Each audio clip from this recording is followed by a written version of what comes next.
আজকে কিন্তু তোদের মামা আসবে, তোদের জন্য গিফট আনবে। হ্যাঁ দাদি জানি তো, এই জন্যই তো অপেক্ষা করছি এখানে বসে বসে। আমার গিফট আমি তাড়াতাড়ি নিয়ে নেব।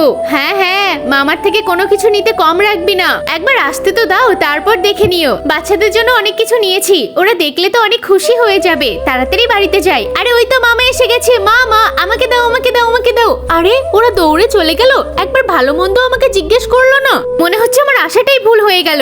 এই বসো বসো, এখানে বসো। কত দূর থেকে আসলাম, একবার পানির জন্য কেউ জিজ্ঞেস করছে না।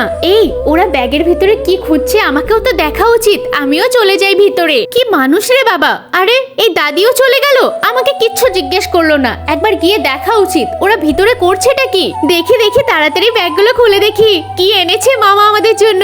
আরে বাহ, কি সুন্দর জগ, কি সুন্দর গ্লাস, আর আমার এই বাটিটা দেখ। এই বাচ্চারা দেখ তো আমাদের জন্য কিছু এনেছে কিনা। এই যে দেখো, আমি কেন দেখতে যাব। আরে কত রকম শাড়ি এনেছে, এই শাড়িগুলো সব বের করি। এর ভিতরেও তো শাড়ি। আরে তোমরা কি করছো? এই শাড়িগুলো আমার ভাই আমার জন্য এনেছে, এই শাড়িগুলো আমি নেব। কি সুন্দর সুন্দর শাড়ি। দেখো মা, এই বাটিগুলো কি সুন্দর। এই বাটিতে আমি সেমাই পায়েস খেতে পারবো, আর এই গ্লাসে করে আমি প্রত্যেকদিন জল খাবো। বৌমা এই শাড়িটা না হয় আমি নিচ্ছি। ঠিক আছে মা, এই শাড়িটা আমি নেব। এরা এখানে এসব করছে আর আমাকে বাইরে বসিয়ে রেখেছে, আর আসবোই না তোদের বাড়িতে।